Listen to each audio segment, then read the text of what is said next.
Downtown Reno reminded me of downtown Las Vegas. It is about the same size, maybe a little bigger. 4th Street is definitely the main drag downtown. Beyond downtown, Virginia Street is like its Las Vegas Boulevard, but with much less resorts. After my final ride-through, drone footage, and checking out, I got a Frappuccino and left town by 7 a.m. Another thing I will miss about Reno are the Mavic gas stations. From their website, it says, "Creating the coolest convenience experience on the planet. Mavic fuels adventures in more than 350 locations across 11 western states, making it the largest independent fuel marketer in the Intermountain West." A history of innovation. Mavic started when a young man from Wyoming decided to open a business in his hometown. In 1928, 20-year-old Ruel Call opened a 2-pump gas station in Afton, Wyoming, with money he earned from renting roller skates. The business soon grew, and he started providing fuel to surrounding towns and ranches. Now Mavic is known as the best place to energize your body and fuel your vehicle for whatever adventure life throws at you. That may be bordering on hyperbole, but frankly, it's close enough to the truth. Sure, I've been to some greater gas stations under the Love's brand and Travel Centers of America brand, and even some greater pilot stations, but overall, Mavic held its own in the gas station arena.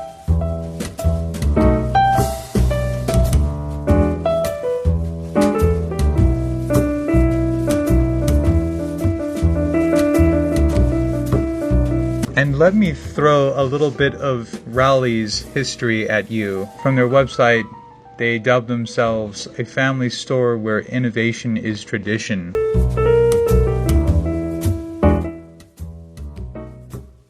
When Tom Rowley opened his first grocery store in Placerville, California in 1935, he had grand ambitions of transforming the grocery business.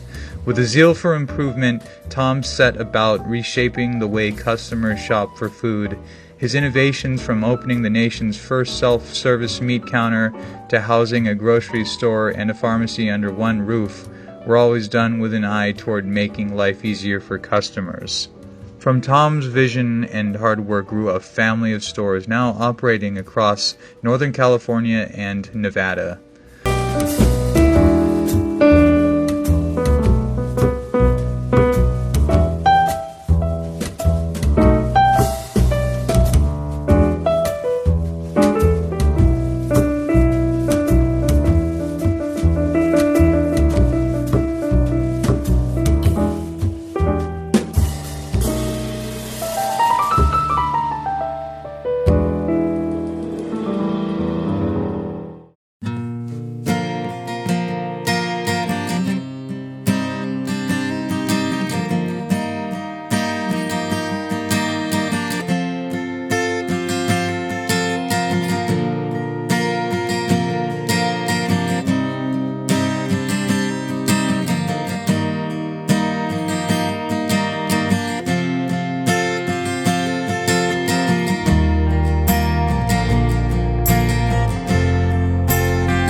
Hey, I have arrived finally at Bodie State Historic Park.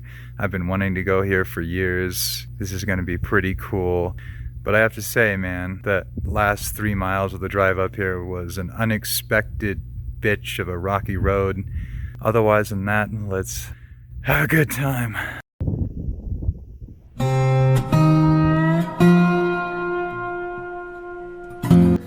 I always thought Bodie was kind of a interesting name for a town, and now I know from this park that it was named after a prospector named W.S. Bodie, who stumbled upon one of the richest Eastern Sierra gold strikes in 1859 but unfortunately he froze to death in November of that year, returning for supplies during a blizzard.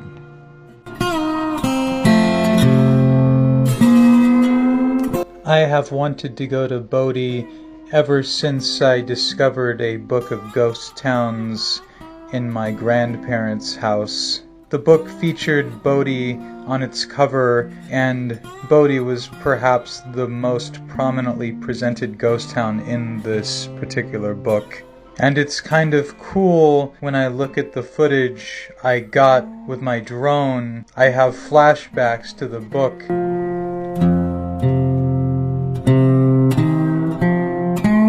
Fair warning, Bodhi State Historic Park has an $8 parking fee, which I did not know about, so I did not pay it and I got cited for it.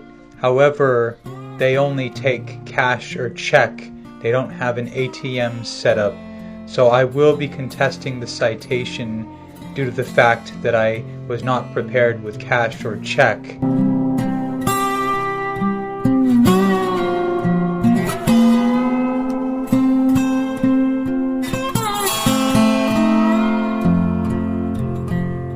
I can be a bit of a weather junkie, and I found this information on Bodhi's climate quite interesting.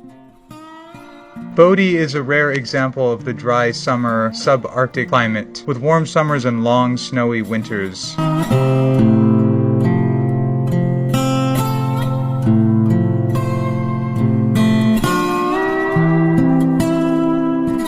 Winds can sweep across the valley at close to 100 miles per hour. Nights remain cold even through the summer, often dropping well below freezing throughout the year.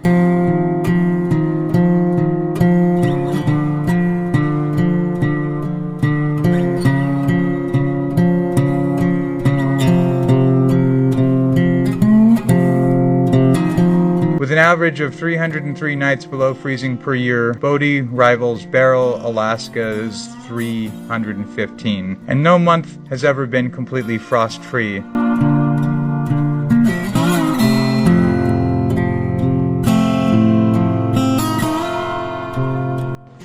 On average, only 2 nights per year stay above 50 degrees Fahrenheit or 10 degrees Celsius.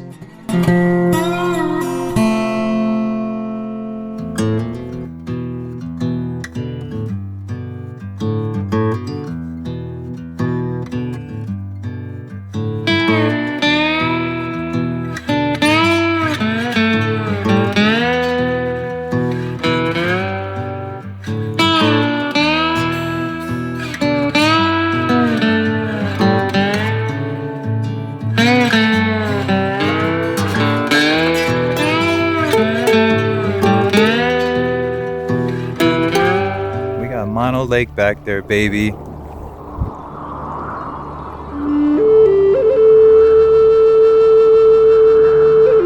The original inhabitants of the Mono Lake region were the Kutsadika people. The Kutsadika people still live by Mono Lake and in surrounding areas.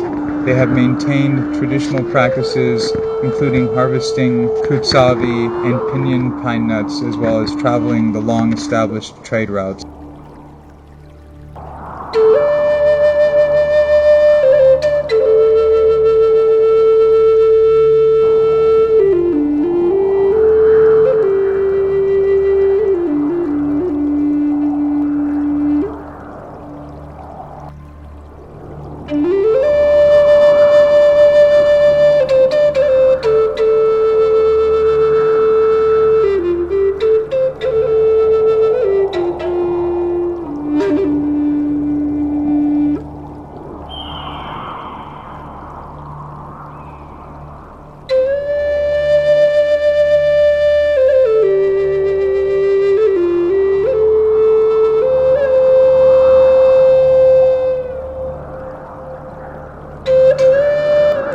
And here is an interesting connection between Mono Lake and Bodhi. Like its once booming predecessor, Aurora, Bodhi needed milled wood for construction, square beams for mine shafts, fuel for stamp mills, and cordwood for heating. With few trees in the vicinity, the cost of bringing wood to the barren hills was high. Wealthy men in the Bodhi mining community formed the Bodhi Railway and Lumber Company in 1881. Like other railroads in the West, the Bodhi Railway and Lumber Company hired inexpensive Chinese labor, much to the outrage of locally unemployed miners. By 1882, a 32-mile-long railroad was in service between Bodhi and Mono Mills, running along the east shore of Mono Lake. The new narrow-gauge railroad was built specifically to bring wood to Bodhi. Workers at Mono Mills harvested the big Jeffrey pines growing to the north and east of the Mono craters, and the railroad brought the wood to market in Bodhi. Though the metal rails have long since been sold as scrap, you can see the old railroad grade not far from the remote eastern shores of Mono Lake.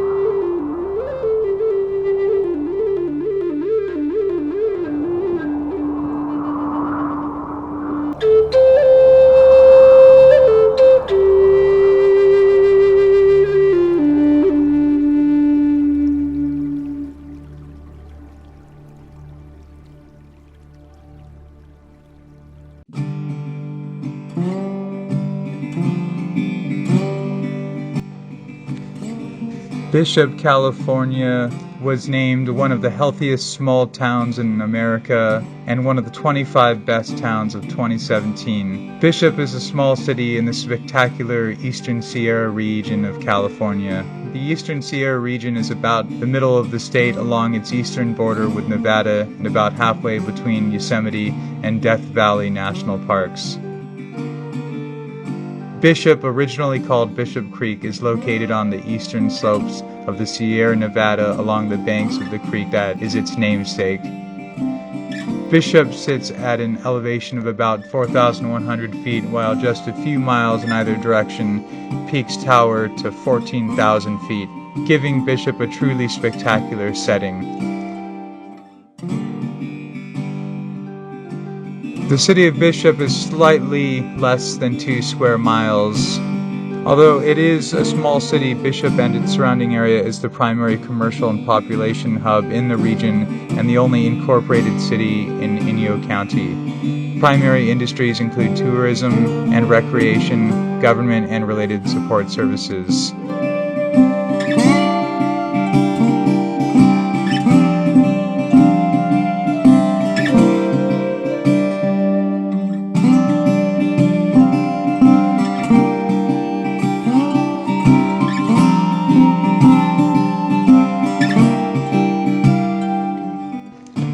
One location that really caught my eye was Eric Schott's Bakery, and that is bakery with 2 Ks.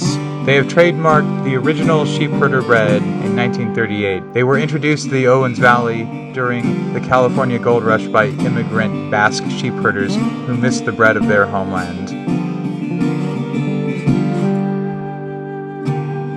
The original sheepherder bread of 1938, as well as all other delicious products, are made of only the purest ingredients, including well water from the Sierras.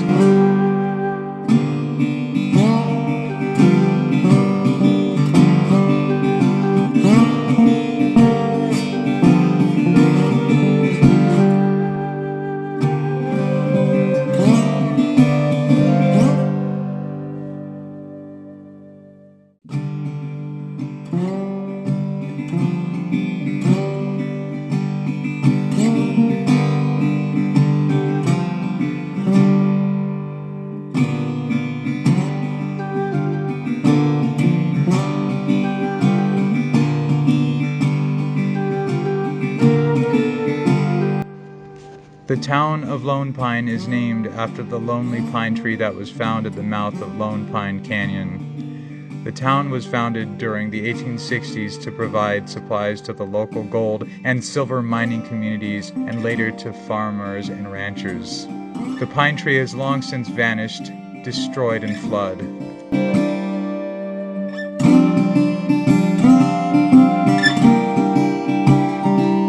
Mount Whitney was first discovered by a California Geological Survey team in 1864, who named the peak after Josiah Whitney, a professor at the California Academy of Sciences. Members of the survey team, William Brewer and Clarence King, attempted to climb the peak but were unsuccessful. Whitney was first climbed on August 18, 1873 by 3 Lone Pine locals, Charles Beagle, Johnny Lucas, and Al Johnson. Over the years, the town has endured an earthquake the magnitude of the big one in San Francisco in 1906. It has been home to a transient mining population, was home to the construction workers building the LA Aqueduct, and has hosted crews responsible for many feature films. And Manzanar National Historic Site, the internment camp where many Japanese were held during World War II, is located just 7 miles north of Lone Pine.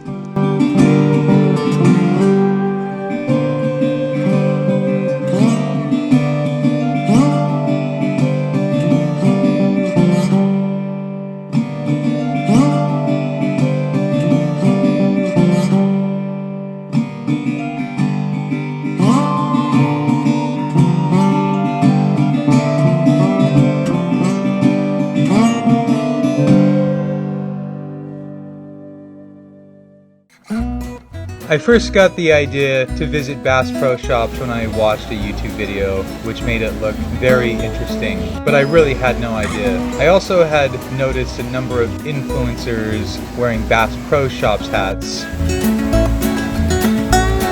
Johnny Morris, founder and CEO of Bass Pro Shops, got his start in 1972 by selling fishing tackle out of the back of his father's store. Since then, Johnny has earned a reputation as one of the most visionary and influential retailers of the last 50 years.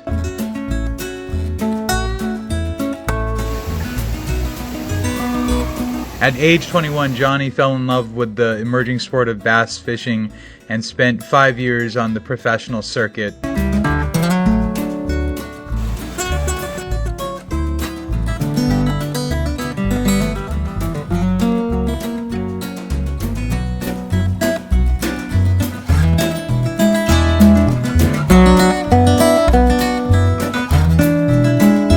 Johnny pioneered the concept of destination retail and created Bass Pro Shops, an outdoor gear enterprise that is one of the most beloved and well-recognized brands in North America.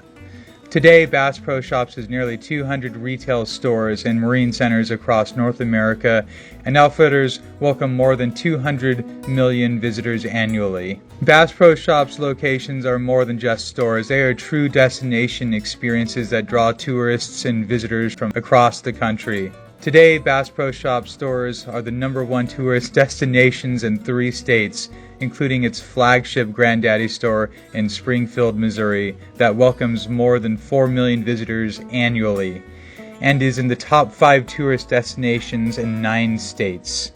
In addition to giant aquariums teeming with live fish and extensive wildlife mounts and dioramas, many locations feature unique restaurants and entertainment. Another Morris creation is Uncle Buck's Fishbowl and Grill, nautical-themed underwater restaurants with ocean-themed bowling adventures.